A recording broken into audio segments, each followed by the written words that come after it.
அணி திரள்வோம் இறை மக்களே, அன்பில் வாழ்வோம் ஓர் குலமாய். அனைத்தும் படைத்து அழைத்து காக்கும் அன்பு தெய்வம் அழைக்கின்றார். தம் மக்களுக்கும் தம் பற்றுமிகு அடியாருக்கும் அவரிடம் மனம் திரும்புவோருக்கும் ஆண்டவர் நிறைவாழ்வை வாக்களிக்கின்றார். தந்தை மகன் தூய ஆவியாரின் பெயராலே நம் ஆண்டவராகிய இயேசு கிறிஸ்துவின் அருளும் கடவுளின் அன்பும் தூய ஆவியாரின் நட்புறவும் உங்கள் அனைவரோடும் இருப்பதாக.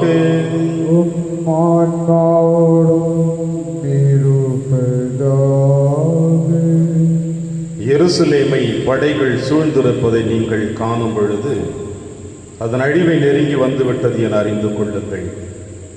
இவையெல்லாம் நிகழும் தொடங்கும் பொழுது நீங்கள் தலை நிமிர்ந்து நில்லுங்கள், ஏனெனில் உங்கள் மீட்பு நெருங்கி வந்திருக்கின்றது.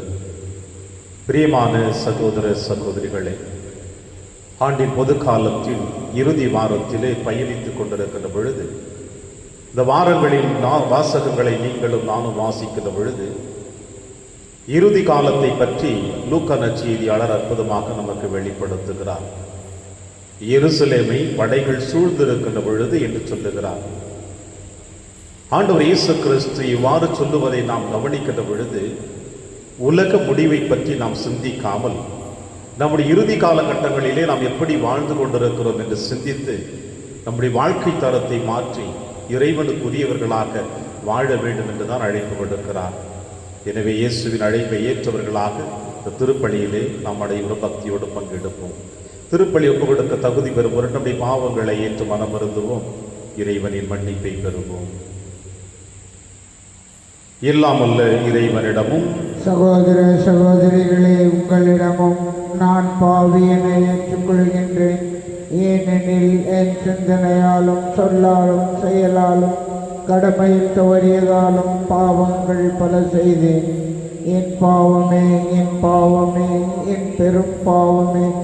ஆகையால் எப்போதும் கன்னியான புனித மரியாவையும் வானதூதர் புனிதர் அனைவரையும், சகோதர சகோதரிகளே, உங்களையும் நம் இறைவனாகிய ஆண்டவரிடம் எனக்காக வேண்டிக் கொள்ள மன்றாடுகின்றேன். எல்லாம் அல்ல இறைவன் நம்மை இரக்கம் வைத்து நம் பாவங்களை மன்னித்து நம்மை நிலை வாழ்விற்கு அழைத்து செல்வராக.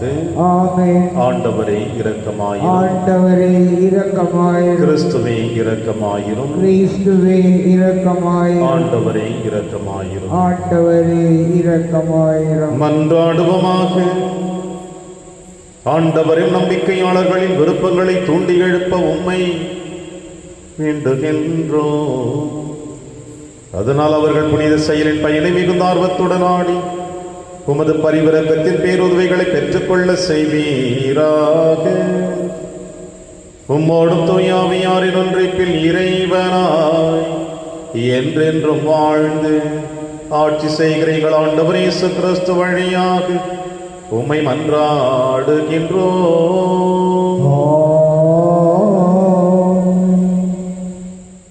கடவுள் தம் தூதரை அனுப்பி சிங்கங்களின் வாய்களை கட்டி போட்டார். இறைவாக்கினர் தானியேல் நூலில் இருந்து வாசகம். பிரிவு 6, இறை வாக்குகள் 11 முதல் 27 முடிய.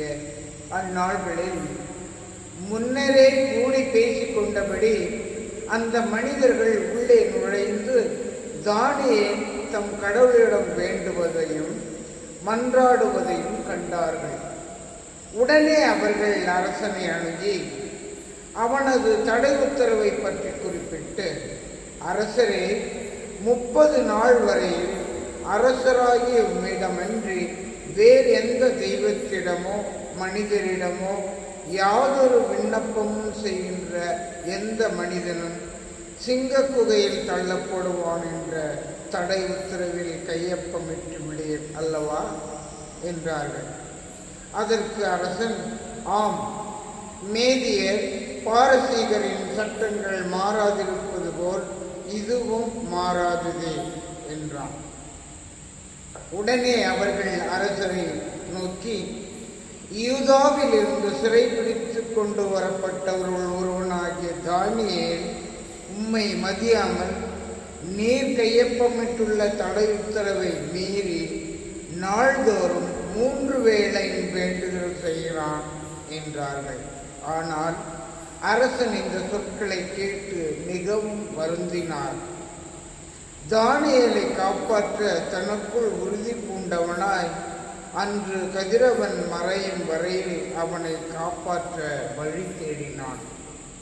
ஆனால் அந்த மனிதர்கள் முன்னரே கூடி பேசிக் கொண்டபடி அரசனிடம் வந்து அவனை நோக்கி, அரசரே, மேதியர் பாரசீகரின் சட்டப்படி அரசன் விடுத்த தடை உத்தரவோ சட்டமோ மாற்றத்துக்கு அப்பாற்பட்டது என்பதை தெரிந்து கொள்ளும் என்றனர். ஆகவே அரசனுடைய கட்டளைப்படி தானியேல் கொண்டு வரப்பட்டு சிங்க குகையில் தள்ளப்பட்டார்.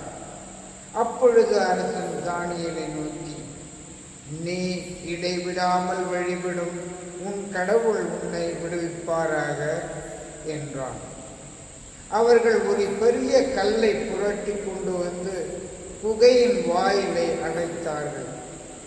தானியேலுக்கு செய்யப்பட்டதில் யாதொன்றும் மாற்றப்படாதிருக்கும்படி அரசன் தன் மோதிரத்தாலும் தம் உயர்குடி மக்களின் மோதிரங்களாலும் அதற்கு முத்திரையிட்டான். பின்னர் அரசன் அரண்மனைக்கு திரும்பிச் சென்று அன்றிரவு முழுவதும் உணவு கொள்ளவில்லை, வேறெந்த களியாட்டத்திலும் ஈடுபடவில்லை. உறக்கமும் அவனை விட்டு அகன்றது. பொழுது புலர்ந்தவுடன் அவன் எழுந்து சிங்க குகைக்கு விரைந்து சென்றான். தானியேல் இருந்த குகையறையில் வந்தவுடன் துயரக் குரலில் அவன் தானியேலை நோக்கி, தானியேல், என்றுமுள்ள கடவுளின் ஊழியனே, நீ இடைவிடாமல் வழிபடும் உன் கடவுளால் உன்னை சிங்கங்களின்று விடுவிக்க முடிந்ததா என்று உரக்க கேட்டான். அதற்கு தானியேல் அரசனிடம், அரசரே, நீர் நீடூழி வாழ்க. என் கடவுள் தம் தூதரை அனுப்பி சிங்கங்களின் வாய்களை கட்டி போட்டார். அவை எனக்கு எந்த தீங்கும் செய்யவில்லை. ஏனெனில் அவர் திருமுன் நான் மாசற்றவன். மேலும் அரசரே, முன்னிலையிலும் நான் குற்றமற்றவனே என்று மறுமொழி கொடுத்தார். எனவே அரசன் மிகவும் மனம் மகிழ்ந்து உடனே தானியேலை குகையிலிருந்து விடுவிக்குமாறு கட்டளையிட்டான். அவ்வாறே தானியேலை குகையிலிருந்து வெளியே தூக்கினார்கள். அவருக்கு யாதொரு தீங்கும் நேரிடவில்லை. ஏனெனில் அவர் தம் கடவுளை உறுதியாக நம்பினார். பிறகு அரசனது கட்டளைக்கிணங்க தானியேலை குற்றம் சாட்டியவர்கள் இழுத்து கொண்டு வரப்பட்டனர். அவர்களும் அவருடைய மனைவி மக்களும் சிங்க குகையின் உள் தள்ளப்பட்டார்கள். அவர்கள் குகையின் அடித்தளத்தை அடையும் முன்னே சிங்கங்கள் அவர்களை கவ்வி பிடித்து அவர்களுடைய எலும்புகளை எல்லாம் நொறுக்கிவிட்டன. அப்பொழுது தாரியு அரசன் நாடெங்கும் வாழ்ந்து வந்த எல்லா இனத்தவருக்கும் நாட்டினருக்கும் மொழியினருக்கும் ஓர் அறிக்கை விடுத்தான். உங்களுக்கு மிகுந்த சமாதானம் உண்டாவதாக. என் ஆட்சிக்குட்பட்ட நாடு முழுவதும் உள்ள மக்கள் தானியேலின் கடவுளுக்கு அஞ்சி நடுங்க வேண்டும். இது என் ஆணை. ஏனெனில் அவரே வாழும் கடவுள். அவர் என்றென்றும் நிலைத்திருக்கின்றார். அவரது ஆட்சி என்றும் அழிவற்றது. அவரது அரசுரிமைக்கு முடிவே இராது. தானியேலை சிங்கங்களின் பிடியினின்று காப்பாற்றியவர் அவரே. அவரே மீட்பர், விடுதலை அளிப்பவரும் அவரே. விண்ணிலும் மண்ணிலும் அரிய செயல்களையும் விந்தைகளையும் ஆற்றுபவர் அவரே. இது ஆண்டவர் வழங்கும் அருள்வாக்கு. இறைவனுக்கு நன்றி. பதிலுரை தானியேல் ஆகமத்திலிருந்து. பல்லவி. என்றென்றும் அவரை புகழ்ந்து பாடி ஏத்தி போற்றுங்கள். என்றென்றும் அவரை புகழ்ந்து பாடி ஏத்தி போற்றுங்கள். பனித்திவலைகளே, பனிமழையே, ஆண்டவரை வாழ்த்துங்கள். பல்லவி. என்றென்றும் அவரை புகழ்ந்து பாடி ஏத்தி போற்றுங்கள். பனிக்கட்டியே, குளிர்மையே, ஆண்டவரை வாழ்த்துங்கள். உறைபனியே, மூடுபனியே, ஆண்டவரை வாழ்த்துங்கள். பல்லவி. என்றென்றும் அவரை புகழ்ந்து பாடி ஏத்தி போற்றுங்கள். இரவே பகலே, ஆண்டவரை வாழ்த்துங்கள். ஒளியே இருளே, ஆண்டவரை வாழ்த்துங்கள். பல்லவி. என்றென்றும் அவரை புகழ்ந்து பாடி ஏத்தி போற்றுங்கள். மின்னல்களே, முகில்களே, ஆண்டவரை வாழ்த்துங்கள். மண்ணுலகு ஆண்டவரை வாழ்த்துவதாக. பல்லவி. என்றென்றும் ஆண்டவரை புகழ்ந்து பாடி ஏத்தி போற்றுங்கள். வாழ்த்துரி.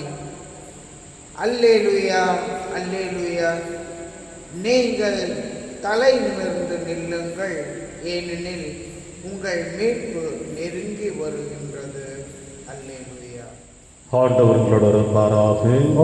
ஆன்மாவோடும் இருப்பாராக. லூக்கா எழுதிய பரிசுத்த நற்செய்தியிலிருந்து வாசகம். ஆண்டவரின் மாட்சி உமக்கு. இயேசு தம் சீடர்களை நோக்கி கூறியது, எருசலேமை படைகள் சூழ்ந்து இருப்பதை நீங்கள் காணும் பொழுது அதன் அழிவை நெருங்கி வந்துவிட்டது என அறிந்து கொள்ளுங்கள். அப்பொழுது யூதேயாவில் உள்ளவர்கள் மலைகளுக்கு தப்பி ஓடட்டும், நகரத்தின் நடுவில் உள்ளவர்கள் வெளியேறட்டும், நாட்டுப்புறங்களில் இருப்பவர்கள் நகரத்துக்குள்ளே வர வேண்டாம், ஏனெனில் அவை பழிவாங்கும் நாட்கள். அப்பொழுது மறைநூலில் எழுதியுள்ள யாவும் நிறைவேறும். அந்நாட்களில் கருவுற்றிருப்போர், பாலூட்டுவோர் ஆகியோரின் நிலைமை அந்தோ பரிதாபம்.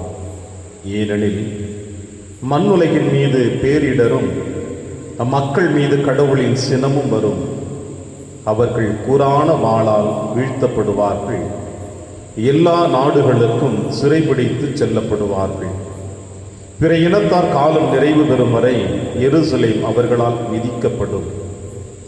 மேலும் கதிரவனிலும் நிலாவிலும் விண்மீன்களிலும் அடையாளங்கள் தென்படும். மண்ணுலகில் மக்களினங்கள் கடலின் கொந்தளிப்பின் முழக்கத்தால் கலங்கி என்ன செய்வதென்று தெரியாது குழப்பமடைவார்கள். உலகிற்கு என்ன நேருமோ என எண்ணி மனிதர் அச்சத்தினால் மயக்கமுறுவர். ஏனெனில் வான்வெளி கோள்கள் அதிரும்.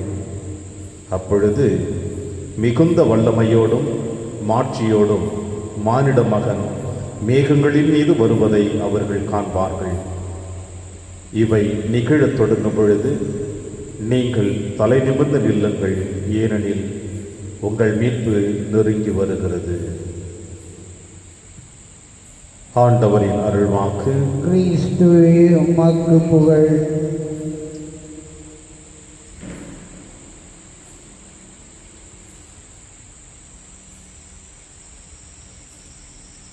பிற இனத்தாரின் காலம் நிறைவு பெறும் வரை எருசலேம் அவர்களால் மிதிக்கப்படும்.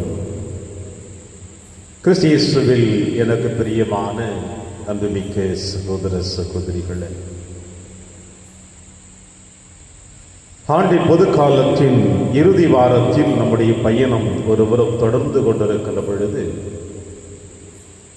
இந்த நாட்களில் அன்னையாம் திருச்சபை உங்களுக்கும் எனக்கும் ஆன்மீக சிந்தனையாக கொடுத்திருக்கின்ற வாசகங்களை நாம் வாசிக்க கேட்கின்ற பொழுதோ, அல்லது நீங்களும் நானும் அதை வாசிக்கின்ற பொழுதோ, உள்ளத்தின் ஆழத்திலே ஒரு விதமான அச்சங்கள் நமக்கு ஏற்படும்.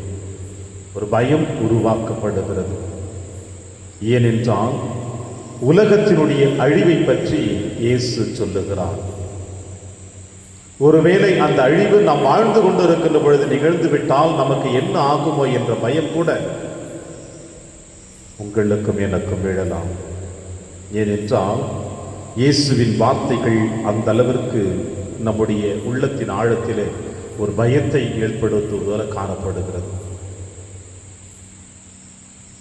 இறைவன் கடவுள் உங்களையும் என்னையும் பயமுறுத்துபவர் அல்ல, உங்களையும் என்னையும் தண்டிக்கிறவர் அல்ல, உங்களையும் என்னையும் பழி வாங்கக்கூடியவர் அல்ல, உங்களையும் என்னையும் அழிக்கக்கூடியவர் அல்ல. மாறாக நம் அனைவரையும் அன்பு செய்யக்கூடியவரே. இறைவன் நம் அனைவரையும் அன்பு செய்கிறார். எனவேதான் இந்த உலகத்தில் எவரும் செய்ய முடியாத தியாகத்தை கடவுளாக இருந்தவர் மனிதனாக பிறந்து நமக்காக பாடுகளை ஏற்று மரணத்தை சந்தித்து கல்லறையில் அடக்கம் செய்யப்பட்டு 3ஆம் நாள் உயிர்த்தெழுந்து நமக்கு மீட்பு இருக்கிறது என்று சொல்லியிருக்கிறார். அதைத்தான் இன்றைய நற்செய்தி வாசகத்தினுடைய இறுதி அத்தியாயத்திலே நமக்கு வெளிப்படுத்துகிறார். இவை நிகழத் தொடங்கும் பொழுது நீங்கள் தலை நிமிர்ந்து நில்லுங்கள், ஏனெனில் உங்கள் மீட்பு நெருங்கி வந்து கொண்டிருக்கிறது. யார் அச்சப்பட வேண்டும்? யார் பயப்பட வேண்டும்? யார் ஓடி ஒதுங்கிக் கொள்ள வேண்டும், ஒளிந்து கொள்ள வேண்டும் என்று இன்னும் ஆழமாக சொல்ல வேண்டும் என்றால் யார் தலை நிமிர்ந்து நிற்க வேண்டும் என்று இயேசு நமக்கு சூசகமாக நமக்கு வெளிப்படுத்துகிறார். அந்த வரிசையில் பார்க்கிற பொழுது உலகத்தினுடைய அழிவை பற்றி மட்டும் நாம் சிந்தித்துக் கொண்டிருப்பதை விட இன்னொரு உலகம் இருக்கிறது என்பது நம்ம கண்ணையாம் திருச்சபை வெளிப்படுத்துகிறது. அந்த உலகத்தை நோக்கித்தான் நாம் அனைவரும் பயணித்துக் கொண்டிருக்கிறோம். ஆனால் இந்த பயணம் எப்படிப்பட்டதாக இருக்கிறது என்பதுதான் ஒரு கேள்விக்குறியாக இருக்கிறது. அதுதான் நம்முடைய இலக்கு. இந்த உலகத்திலே வாழ்ந்து கொண்டிருக்கின்ற பொழுது நம்முடைய இலக்கை நோக்கி பயணிக்கிறோம். அந்த இலக்கு என்பது இன்னொரு உலகம், அதுதான் இறைவனோடு வாழக்கூடிய உலகம். அந்த உலகத்தை நாம் எப்படி கட்டி எழுப்பி கொண்டிருக்கின்றோம்? அந்த உலகத்திலே வாழப்போகின்ற நீங்களும் நானும் எப்படி தயார் செய்து கொண்டிருக்கின்றோம்? இந்த மண்ணுலகிலே வாழ்ந்து கொண்டிருக்கின்ற நீங்களும் நானும் ஒவ்வொரு நாளும் எதிர்கால வாழ்வை நோக்கி பயணிக்கின்ற பொழுது நாளைய நாளை, அடுத்த வாரத்தை, அடுத்த மாதத்தை, அடுத்த வருடத்தை, அடுத்த 10 ஆண்டுகளை நாம் எப்படி தயாரித்து எதிர்கொள்ள வேண்டும் என்று திட்டமிட்டு கொண்டிருக்கின்றோமே, அழிந்து போகக்கூடிய திட்டத்தை, அழியாமல் இருக்கக்கூடிய திட்டத்தை நீங்களும் நானும் எப்படி தயாரித்துக் கொண்டிருக்கிறோம் என்று இயேசு இன்று சிந்திக்க உங்களுக்கும் எனக்கும் அழைப்பு கொடுக்கிறார். அந்த உலகம் எப்படிப்பட்டது? பல நேரங்களில் நீங்களும் நானும் கற்பனை கூட சிந்தித்துக் கொண்டிருக்கலாம். ஆனால் இறைவன் என்ன சொல்லுகிறார் என்றால், அந்த விண்ணக உலகத்தை நீங்கள் இந்த மண்ணகத்திலே பயணிக்கின்ற பொழுது கட்டி கொண்டிருக்கிறீர்கள், தயாரித்துக் கொண்டிருக்கிறீர்கள் என்று சொல்லுகிறார்.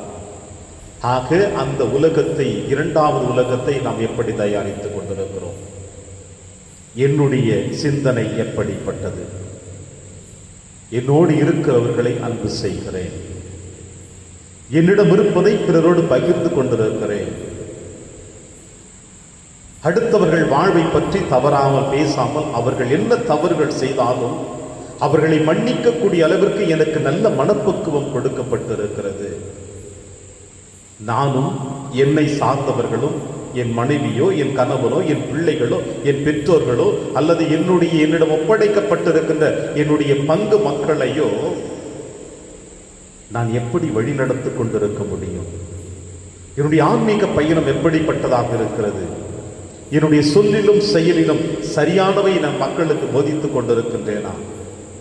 என்னுடைய அடுத்த நேர சிந்தனைகள் இறைவனை பற்றியும் மக்களை பற்றியும் என்னுடைய சிந்தனைகள் இருக்கிறதா? இப்படிப்பட்ட அற்புதமான சிந்தனைகளோடு நாம் வாழ்ந்து கொண்டிருந்தோம் என்றால் விண்ணகத்திலே ஒரு நிறைவான, ஒரு அற்புதமான ஒரு உலகத்தை, ஒரு வீட்டை நாம் தயாரித்துக் கொண்டிருக்கிறோம். ஒருவேளை இதற்கு எதிராக நான் என்னை மட்டும் நான் சிந்தித்துக் கொண்டிருக்கின்றேனா? என்னுடையது மட்டும் என்று நான் சிந்தித்துக் கொண்டிருக்கின்றேனா? சுயநல வாழ்க்கையில் வாழ்ந்து கொண்டிருக்கின்றேனா? பிறருடைய வாழ்க்கையை அழிக்க நினைத்துக் கொண்டிருக்கின்றேனா? பிறரை பற்றி முன்சார்பு எண்ணங்களோடு நான் வாழ்ந்து கொண்டிருக்கின்றேனா? பிறர் செய்யாத தவறுகளை நாம் செய்தேன் என்று சொல்லிக் கொண்டிருக்கின்றேனா? இப்படியெல்லாம் நான் வாழ்ந்து கொண்டிருந்தேன் என்றால் அதுவும் என்னுடைய அழிவின் உலகத்தை தான் நான் தயாரித்துக் கொண்டிருக்கிறேன். எனவே உலக முடிவை பற்றி நாம் சிந்தித்துக் கொண்டிருப்பதை விட நான் என்னுடைய எதிர்கால வாழ்க்கையை, இறைவனோடு சங்கமிக்கக்கூடிய வாழ்க்கையை எப்படி நான் வாழ்ந்து கொண்டிருக்கிறேன் என்று சிந்திக்கத்தான் நமக்கு அன்னையாம் திருச்சபை என்று அழைப்பு கொடுத்திருக்கின்றது. அன்னையாம் திருச்சபையிலே ஒரு பெரிய நிகழ்வு ஒன்று நடந்தது. அது என்னவென்றால், கலிலேயோ பற்றி நாம் அனைவரும் கேள்விப்பட்டிருப்போம். சிறந்த ஒரு கத்தோலிக்கர், இறைவன் மீது ஆழமான நம்பிக்கையுள்ள விசுவாசம் உள்ள மனிதர், ஒவ்வொரு ஞாயிற்றுக்கிழமையும் திருப்பலியில் கலந்து கொண்டு ஆண்டவரிடத்தில் தன்னை அர்ப்பணித்து நற்கருணை உண்டு தன்னுடைய ஆன்மீக வாழ்வை தூய்மைப்படுத்திக் கொண்டவர். வாரத்தில் ஒரு முறை பாவ சங்கீர்த்தனம் செய்து தன்னுடைய பாவ வாழ்க்கையை ஆண்டவரிடத்தில் அர்ப்பணித்து தன்னுடைய வாழ்க்கையை புதுப்பித்துக் கொண்டிருக்கின்றனர். இந்த மனிதன் சிறந்த கத்தோலிக்கர் மட்டுமல்ல, இவர் சிறந்த அறிவியல் ஆராய்ச்சியாளர் என்பது நமக்கு நன்றாக தெரியும். எனவே இவருடைய தேடுதலின் வழிகளிலே இவர் கண்டுபிடித்த சூரிய கிரகணத்தை பற்றி சொன்னார், உலகத்திற்கு எடுத்து சொன்னார். இன்னும் ஒரு சில நாட்களில் சூரியன் மறையக்கூடிய நிகழ்வு நடக்கப்பெறுகிறது என்று சொன்னார். கத்தோலிக்க திருச்சபையில் இருக்கின்ற ஆயர்கள், குருக்கள் அனைவரும் இதை கேள்விப்பட்டு உலகம் அழியப் போகிறது என்று எடுத்துக்கொண்டு மக்களை அழிவின் பாதையிலிருந்து திருப்ப வேண்டும் என்று அனைவரையும் அழைத்து வந்தார்கள். ஒவ்வொரு அருட்சாதனம் கொடுக்கப்பட்டது, ஆலயம் நிரம்பி வழிந்தது. எந்த அளவிற்கு ஒவ்வொரு அருட்சாதனம் கொடுக்கப்பட்டது என்றால், ஒவ்வொரு அருட்சாதனம் அமர்ந்திருந்த குருக்களுடைய கைகள் ஓய்ந்து போகக்கூடிய அளவிற்கு ஒவ்வொரு அருட்சாதனம் கொடுக்கப்பட்டிருந்தது. இவ்வாறு நாட்கள் கடந்து செல்ல கலிலேய சொன்ன நேரம் நெருங்கி வந்தது. ஏறக்குறைய 20 நிமிடங்கள் தான் இந்த உலகம் இருளில் மூழ்கி இருந்தது. இந்த நேரத்திற்காக மக்கள் அனைவரையும் பாவ வாழ்விலிருந்து திருப்பி அழைத்து வந்தது அன்னையாம் திருச்சபை. ஒருபுறம் பெருமையாக இருந்தது. இந்த 20 நிமிடம் முடிந்த பிறகு மீண்டும் உலகம் வெளிச்சத்திற்கு வந்தவுடனே அன்னையாம் திருச்சபை கலிலேயோவின் மீது கொடுத்த தண்டனை என்ன தெரியுமா? மக்களுடைய ஆன்மீக வாழ்க்கையில் நீர் விளையாடுகிறீர் என்று அவரை சிறைக்கு அனுப்பினார்கள். பிரியமான அன்பின் தேவ பிள்ளைகளே, உலகத்தினுடைய அழிவை பற்றி நாம் சிந்தித்துக் கொண்டிருப்பதை விட நம்முடைய ஆன்மீக பயணம் எப்படி சென்று கொண்டிருக்கிறது என்பதை சிந்திக்காமல் பிறருடைய வார்த்தைகளையோ பிறருடைய செயல்பாடுகளையோ தவறாக கருத்தில் கொண்டு அவர்களை தவறாக சித்தரிப்பதும் தவறு என்றுதான் இயேசு சொல்லுகிறார். எனவேதான் இந்த நற்செய்தி வாசகத்தினுடைய மைய பொருளாக இயேசு சொல்லுகிறது, பிற இனத்தாரின் காலம் நிறைவு பெறும் வரை எருசலேம் அவர்களால் மிதிக்கப்படும். இது எதை குறிக்கிறது என்றால், யூத சமுதாயத்தில் இருக்கிறவர்கள் தங்களுக்கு மட்டும்தான் மீட்பு என்று சொல்லிக் கொண்டிருந்தார்கள். இறைவனால் தேர்ந்தெடுக்கப்பட்ட இனம் என்று சொன்னார்கள். அது உண்மைதான், இறைவன் அவர்களை தேர்ந்தெடுத்தார். கோயில் பூனை சாமிக்கு பயப்படாது என்று சொல்லுவார்களுடைய முன்னோர்கள். அதுபோல யூதர்கள் என்ன செய்தார்கள் என்றால், இறைவன் எங்களை தேர்ந்தெடுத்து விட்டார், எங்களோடு உடன்படிக்கை செய்து விட்டார், எனவே நாங்கள் எப்படி வேண்டுமானாலும் தான் தோன்றித்தனமாக வாழ முடியும், பிற இனத்தார்கள் அழிவை நோக்கி வாழக்கூடியவர்கள், அவர்களுக்கு மீட்பு இல்லை என்று பிற இனத்தாரை தவறாக சித்தரித்துக் கொண்டிருந்தார்கள். எனவேதான் இறைவன் அற்புதமாக சொல்லுகிறார், பிற இனத்தாரின் காலம் நிறைவு பெறும் வரை எருசலேம் அவர்களால் மிதிக்கப்படும். எனவே அனைவருக்கும் மீட்பு இருக்கிறது என்று சொல்லுகிறார். எனவே இறை சாயலாக படைக்கப்பட்ட அனைவருக்கும் மீட்பு இருக்கிறது. அந்த மீட்பை நாம் எப்படி தயாரித்துக் கொண்டிருக்கிறோம்? ஆண்டின் பொது காலத்தின் இறுதி வாரத்திலே பயணம் செய்து கொண்டிருக்கின்ற நீங்களும் நானும் கிறிஸ்து அரசர் என்கிற விழாவை கொண்டாடி மகிழ்ந்த நாம் இது வர இருக்கிற நாட்களிலே திருவருகை காலத்தில் பயணிக்க போகிறோம். இந்த திருவருகை காலத்திலே குழந்தை இயேசுவை நம் இதய குடிலில் ஏற்றுக்கொள்ள தயார் செய்ய வேண்டும். அந்த தயாரிப்பு எப்படிப்பட்டதாக இருக்க போகிறது என்று சிந்தித்து இந்த திருப்பலியிலே தொடர்ந்து கொண்டாடுவோம். இறைவன் உங்களையும் என்னையும் நிறைவாக ஆசீர்வதிப்பார். ஆமென்.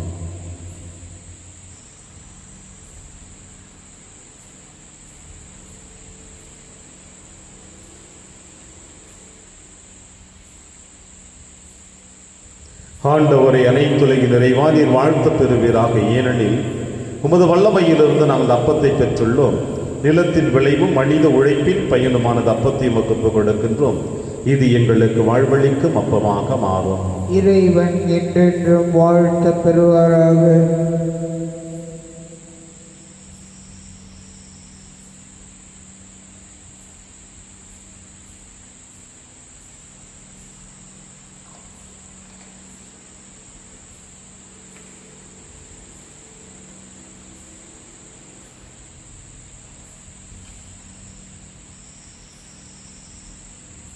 ஆண்டவரை அனைத்துலகின் நிறைவா நீர் வாழ்த்து பெறுவீராக. ஏனெனில் உமது வல்லமையிலிருந்து நாம் ரசத்தை பெற்றுள்ளோம். திராட்சை செடிய மனித உழைப்பின் பயனுமான ரசத்தை உமக்கு கொடுக்கின்றோம். இது எங்கள் ஆன்மீக பானமாக மாறும். இறைவன் என்றென்றும் வாழ்த்து பெறுவாராக.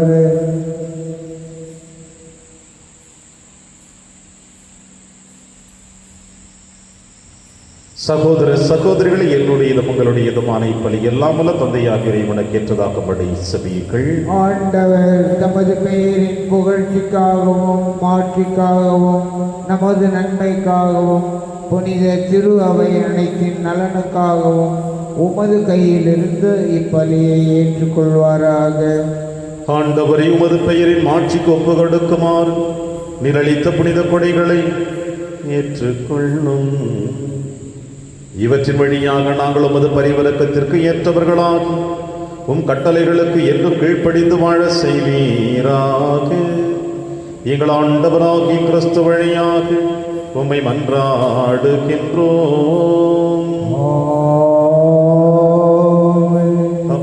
ஆண்டவர்களோடு இருப்பாராக.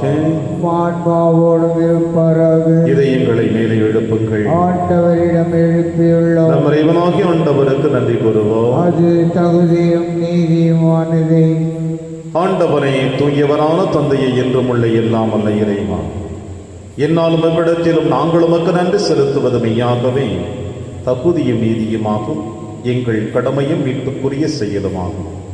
உமது நன்மை மிகுதியால் எங்கள் ஆண்டவராகிய கிறிஸ்து வழியாக நீர் மனிதராகி எங்களை படைத்தீர்.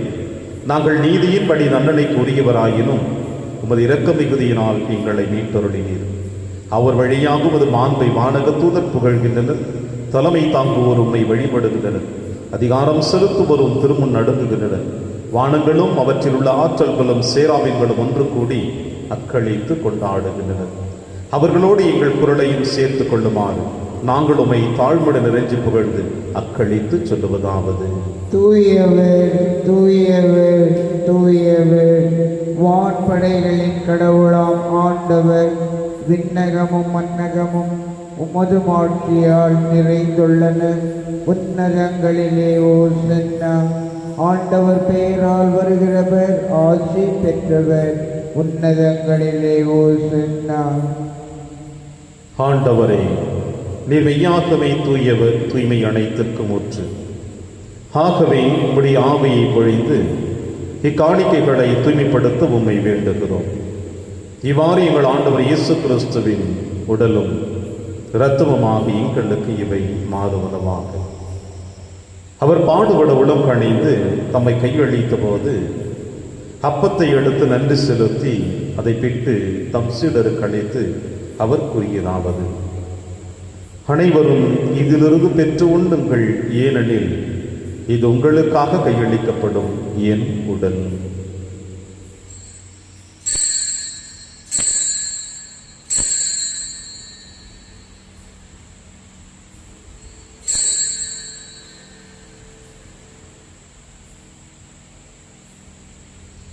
அவனுமே இரவு விருதை அருந்திய பின் கிண்ணத்தையும் எடுத்து மீண்டும் நன்றி கூறி தம் சீடர்களுக்கு அளித்து அவர் கூறியதாவது: அனைவரும் இதிலிருந்து பெற்று பருகுங்கள், ஏனெனில் இது புதிய நிலையான உடன்படிக்கைக்குரிய என் இரத்தத்தின் கிண்ணம்.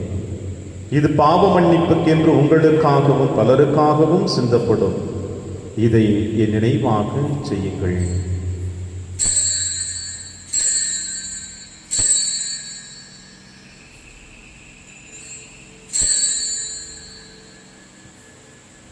நம்பிக்கையின் மறைபொருள். ஆண்டவரே, நீர் வரும் அளவும் உமது இறப்பினை அறிக்கையிடுகின்றோம், உமது உயிர்ப்பினையும் எடுத்துரைக்கின்றோம். ஆகவே ஆண்டவரே, நாங்கள் கிறிஸ்துவின் இறப்பினையும் உயிர்ப்பினையும் நினைவு கூர்ந்து வாழ்வு தரும் அப்பத்தையும் மீட்பளிக்கும் கிண்ணத்தையும் உமக்கு கொடுக்கின்றோம். உம் திருமண் நின்று ஊழியம் புரிய தகுந்தவர்கள் என எங்களை ஏற்றுக்கொண்டீர். எனவே உமக்கு நன்றி செலுத்துகின்றோம். மேலும் கிறிஸ்துவின் உடலிலும் இரத்தத்திலும் பங்கு கொள்ளும் எங்களை தூய ஆவியார் ஒன்று சேர்க்க வேண்டும் என உம்மை தாழ்மையுடன் மன்றாடுகிறோம். ஆண்டவரே, உலகெங்கு பரவி இருக்கும் திரு அவை நினைவு கூர்ந்தருளும். எங்கள் திருத்தந்தை பிரான்சிஸ், எங்கள் ஆயர் ஆண்டனி சுவாமி, எல்லா திருநிலையினர் ஆகிய அனைவரோடும் உமது திரு அவை அன்பில் நிறைவு பெற செய்தருளும். மேலும் உயிர்த்தெழும் எதிர்நோக்குடன் துயில் கொள்ளும் எங்கள் சகோதர சகோதரிகளையும் இறந்தோர் அனைவரையும் இரக்கத்துடன் நினைவுகொண்டு திரும்புகளில் ஏற்றலும் எங்கள் அனைவர் மீதும் இரக்கமாயும். கடவுளின் கன்னித்தாயான புனித மரியா, அவருடைய கணவனான புனித யோசேப்பு, புனித திருத்தூதர்கள், புனித பிரான்சிஸ் சேவியர், புனித கஸ்பார் மற்றும் இவ்வுலகிலும் உகந்தவராயிருந்த ஆகிய புனிதர் அனைவருடனும் நாங்கள் நிலைமாழ்வில் பங்கு கொள்ளும் தகுதி பெற்று உம் திருமகன் இயேசு கிறிஸ்து வழியாக உம்மை புகழ்ந்தேத்து மரமருள உம்மை மன்றாடுகின்றோம்.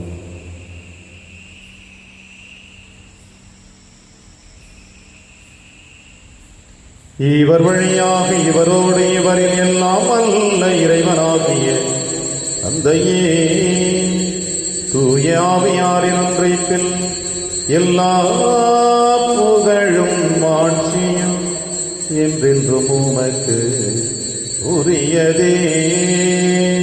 ஆமென், ஆமென்,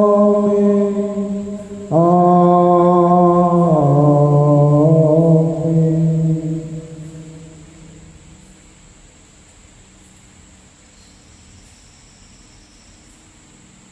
மீட்பரின் கட்டளையால் கற்பிக்கப்பட்டு இறை படிப்பினையால் பயிற்சி பெற்று நாம் அனைவரும் துணிந்து செல்வோம். விண்ணுலகில் இருக்கிற எங்கள் தந்தையே, உமது பெயர் தூயது என போற்ற பெறுக. உமது ஆட்சி வருக. உமது திருவுளம் விண்ணுலகில் நிறைவேறுவது போல மண்ணுலகிலும் நிறைவேறுக. எங்கள் அன்றாட உணவை இன்று எங்களுக்கு தாரும்.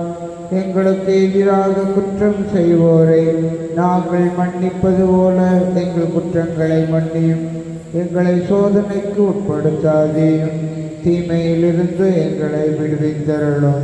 ஆண்டவரே, தீமை அனைத்திலுமிருந்து எங்களை விடுவித்து எங்கள் வாழ்நாளில் அமைதியை கனிவுடன் அருளும் என்றாடுகிறோம். உமது இரக்கத்தின் உதவியால் நாங்கள் பாவத்திலிருந்து எப்பொழுதும் விடுதலை பெற்று யாதொரு கலக்கமும் இன்றி நலமாய் இருப்போமாக. நாங்கள் எதிர்நோக்கி இருக்கும் பேரின்பத்திற்காகவும் என் மீட்பராகிய இயேசு கிறிஸ்து வருகைக்காகவும் காத்திருக்கின்றோம். ஏனெனில் ஆட்சியும் வல்லமையும் மாட்சியும் என்றென்றும் உமது. ஆண்டவரே இயேசு கிறிஸ்துவை, அமைதியை உங்களுக்கு விட்டுச் செல்கிறேன், அமைதியை உங்களுக்கு அளிக்கிறேன் என்று உம் திருத்தூதர்களுக்கு மொழிந்தீரேன். எங்கள் பாவங்களை பாராமல் திரு அவையின் நம்பிக்கையை கண்ணோக்கி உமது திருவிடத்திற்கு ஏற்பதற்கு அமைதியை முற்றும் அளித்தொள்வீராக. என்றென்று வாழ்ந்து ஆட்சி செய்கின்றவர் நீரே. ஆமென். ஆண்டவருடைய அமைதி உங்கள் அனைவரோடும் என்றும் இருப்பதாக. உம் ஆன்மாவோடும் இருப்பதாக. ஒருவருக்கொருவர் உறவின் வாழ்த்தை அறிவித்து மகிழ்வோம். சமாதானம். உலகின் பாவங்களை போக்கும் இறைவனின் செம்மறியே, எங்கள் மேல் இரக்கமாயிரும். உலகின் பாவங்களை போக்கும் இறைவனின் செம்மறியே, எங்கள் மேல் இரக்கமாயிரும். உலகின் பாவங்களை போக்கும் இறைவனின் செம்மறியே, எங்களுக்கு அமைதியை அளித்தருளும்.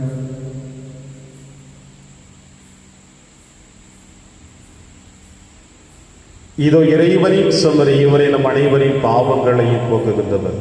செம்மறியின் விருந்திற்கு அழைக்கப்பெற்ற நாம் அனைவரும் பேறு பெற்றோர். ஆண்டவரே, நீர் என் இல்லத்தில் எழுந்தருள நான் தகுதியற்றவன். ஆனால் ஒரு வார்த்தை மட்டும் சொல்லி அருளும், எனது ஆன்மா நலம் அடையும். கிறிஸ்துவின் திருவுடலும் திருத்தும் காத்து நமக்கு நிலையான வாழ்வளிப்பதாக. ஆமென்.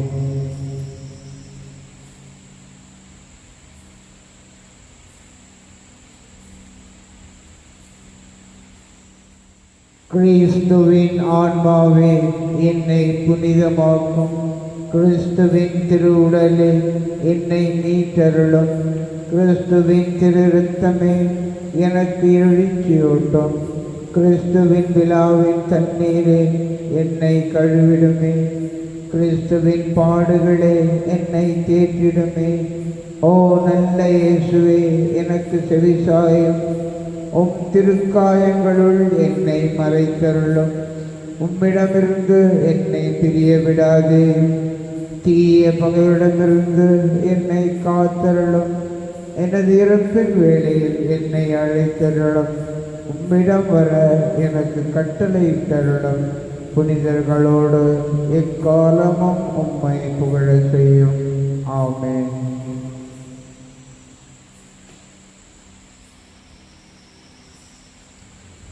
மக்களினத்தாரே, நீங்கள் அனைவரும் ஆண்டவரை புகழுங்கள், ஏனெனில் நம் மீது அவரது இரக்கம் நிலையாய் உள்ளது. நன்றி கூறி மன்றாடுவோமாக. எல்லாம் அல்ல இறைவா, இப்புனித விருந்தில் நாங்கள் பங்கு பெற்று மகிழ செய்கின்றே. அதனால் நாங்கள் உம்மிடமிருந்து ஒரு பொழுது பிரியாதிருக்க அருள் புரிவீராக. எங்கள் ஆண்டவராகிய கிறிஸ்து வழியாக உம்மை மன்றாடுகின்றோம். ஆண்டவர் உங்களோடு இருப்பாராக.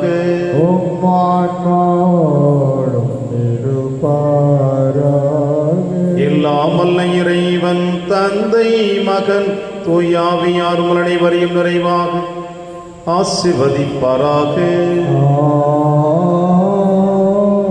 சென்று வாழுங்கள், திருப்பலி நிறைவேறிற்று. இறைவனுக்கு நன்றி. புனித